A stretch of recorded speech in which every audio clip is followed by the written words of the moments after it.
Sooner Scoop HD.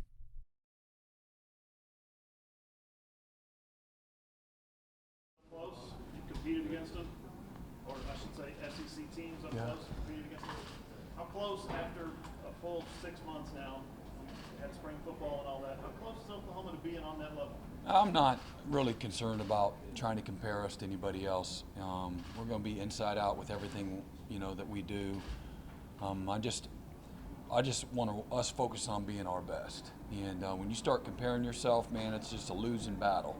And so I've asked our players, I've asked every coach, every administrator, certainly I've asked the fans. Everybody committed to doing their best. You'll never be great at anything if you're not focused on doing your best. And so being the best is a byproduct of everybody being committed to a daily commitment of excellence. And so I'm not really, again, I don't think that's a winning way to think myself. Brent, you had that draft tonight. You guys have a great streak. You're probably going to be able to keep that streak going with 4. What kind of impact does that have in recruiting and things like that, the draft itself? Yeah, I think it's huge. We have a tradition of excellence at Oklahoma. This program represents, has given so much to the game of football. From a historical standpoint, I think 14 straight years that Oklahoma's had 4+ players drafted, the longest streak in college football. And if things go like most people predict, this will be 15 straight years. So from a program standpoint, from a recruiting standpoint, from a development standpoint, this is a game of development. We want to be a developmental program where we take tremendous pride in taking young people, 17, 18 years old, and helping them transform. And that's what we're in the business for, is helping take them to places they can't take themselves, and that journey is very real. Most of them will raise their hand when you say, how many of y'all have dreams to be a professional football player? And we know what the stats are. The stats say that 2% of all college football players have a chance to make an opening day roster. The percentage is more at Oklahoma, much more.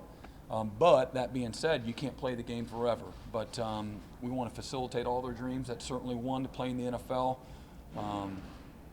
And so this is for me, for college football junkies alike. I just love the draft. I think it's that moment of rawness and just authenticity, where you see the families and these players that have worked their entire life. That from a football and dreaming standpoint, this is like the epitome of it when they're drafted. So to kind of get your popcorn and watch from home, man, what a cool. There can't be better reality TV than the NFL draft, in my opinion. Oh, sorry. As you work to sort of turn up the energy level of the fan base, we saw it Saturday and before with the challenge you make of fans. How does events like this, the Caravan, the reintroduction of the Caravan, sort of play into that for you? Yeah, great question. I think that for us, I think myself as a first-time, the new head coach at Oklahoma, Porter and Jenny as well, as just finished their first seasons at Oklahoma, get a chance for us to connect with the most passionate fan base in all of sports and all of college, and for us to connect, re-communicate, our visions of our programs, and show an appreciation, a thankfulness, just gratitude to the support, the love, the passion, and be able to convey the things that it's going to take for us to be our best, in each of our particular programs. So really, it's a neat opportunity for us to fist bump and connect in a different, intimate level. What's the welcome been like here at Tulsa tonight? It's been good. I mean, I walked right in this facility, and Mike threw me right to y'all, so it's been wonderful. It's been more of the same. No, but it's going to be a packed house, and it'll be neat to kind of kick off. This is the first of 7 events, like everybody knows, and so Tulsa's always been great for the Sooners and our university, and both academically, athletically, and just for our total university. So this will be a fun night. Brent, you mentioned exit interviews when we were talking before the spring game. Have you had those? We've seen some portal movement with Cody. Do you anticipate a portal movement on both sides Cody. within the wide receiver. Oh, okay. I was like, Yeah, sorry. All right, yeah, do you expect portal movement within your roster and then bringing players in as well? that's a possibility. All right, there's going to be lots of portal movement. Whether or not Oklahoma's involved, we'll find out. I've had almost 80 exit interviews, give or take. So I'm just about finished. We've been flowing and going. So it's been a lot of fun. It's really cool for me. One, it's an opportunity for me to hug their neck and let them know how much I appreciate them. So many of them proud of the improvement that they've made in the different areas, whether it's academically, maybe it's emotionally, just maturing. It's a fun time for me to be able to sit back and reflect the 4.5 months where maybe some of our first conversations to where we're at now, and again, just the maturation that's taken place, and to get their thoughts and get a ton of feedback. And it's really cool for me, and almost to a man when I say, okay, tell me about the last 4.5 months. Just their appreciation for the environment, for the culture that we've established and are continuing to reinforce every day. I've seen them like do this a lot. I've seen them like family and relationships and talking about things that are really hard and difficult and challenging, but fun. They're enjoying that process to a man, where they have an appreciation for being held accountable and being made to do some things that maybe in their journeys they haven't been asked to do. So it's been a ton of fun for me and just educational for me, and certainly have an opportunity for me to try to create a vision for what the next several weeks is going to look like post spring, pre-finals, and then we have a variety of guys going to do micro internships around the country. We've got they're doing a service trip in May as well, and learn the value of servant leadership. So super cool for me as well to hear their excitement for that, and knowing that as a dad what type of impact that's going to have on these guys, and opening doors and just paving the way for the rest of their life, beyond the game of football. So it's a really exciting time. But as much as anything, for me to let them know the gratitude that I have for them and all their hard work throughout the course of the spring, and really the complete and total buy-in to what we're asking them to do.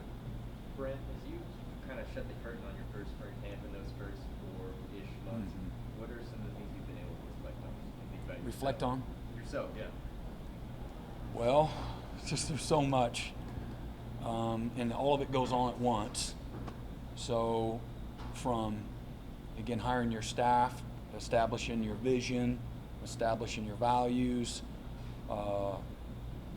rehearsing your beliefs, developing your relationships with your players, trying to connect with the fan base, identifying all the areas of need and improvement that you got to have, and having a lot of meetings with a lot of important people, with our administration, and figuring out, how we navigate, the immediate future and the next, several months and several years, transitioning at some point in time down the road.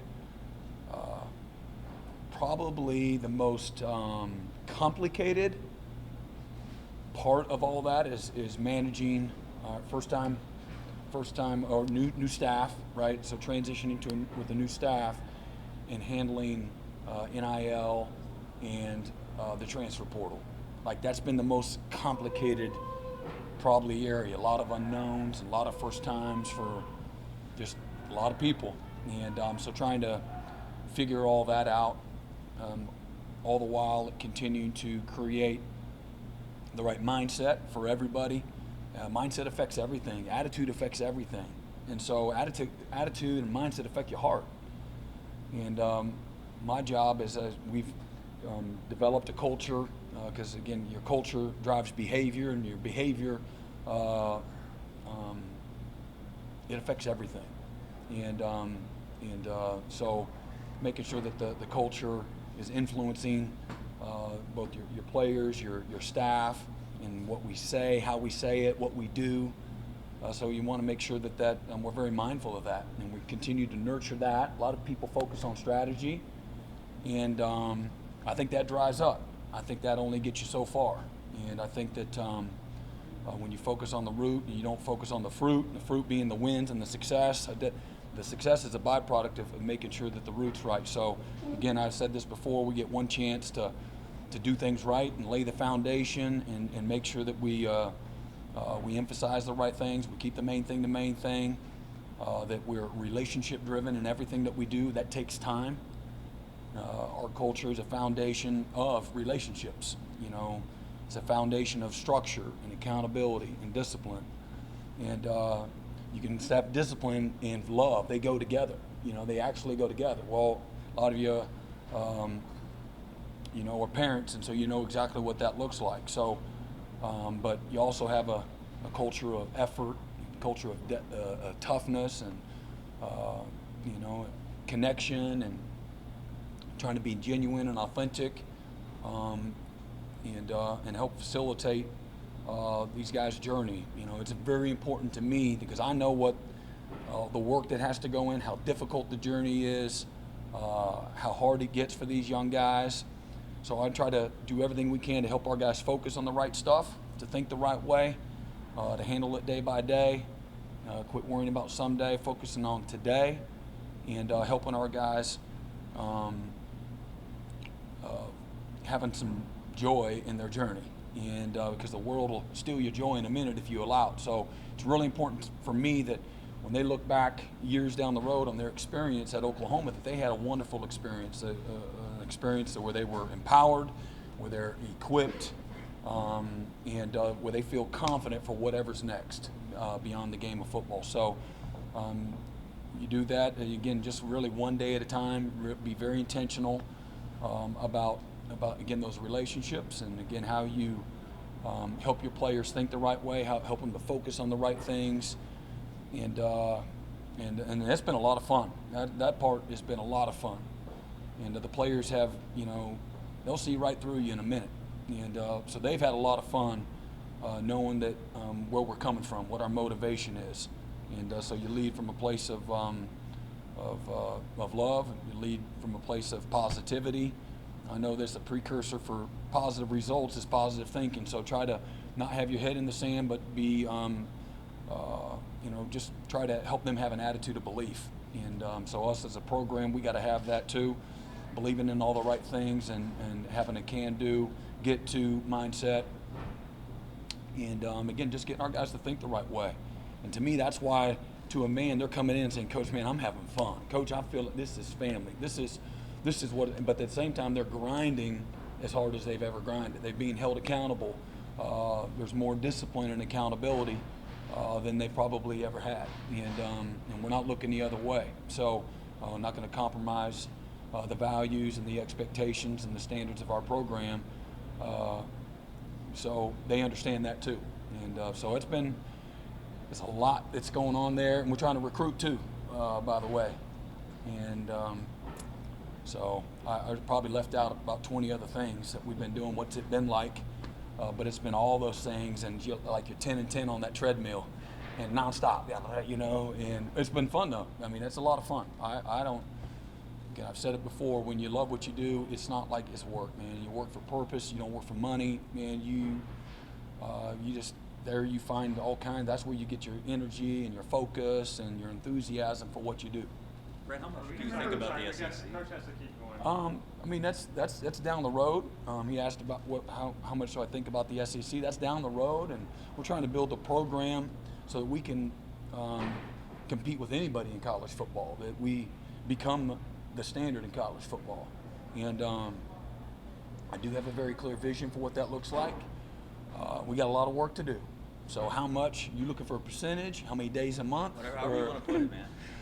I think about everything all the time, like nonstop. That's in my mind at least once a day. So I'm consumed by everything, though. My job is to have foresight and to be very thorough in all my thinking, but at the same time be focused on being inside out. And I think about everything. I think about what that first play against UTEP's going to look like. But I also know that I got to focus on being very committed to right here in the moment. If there's power in the present, there's hope in the future, and right now my feet are right here, right now, and so I am focused that way too. So, but I'm supposed to have foresight to be able to look down the road too. Sooner Scoop HD.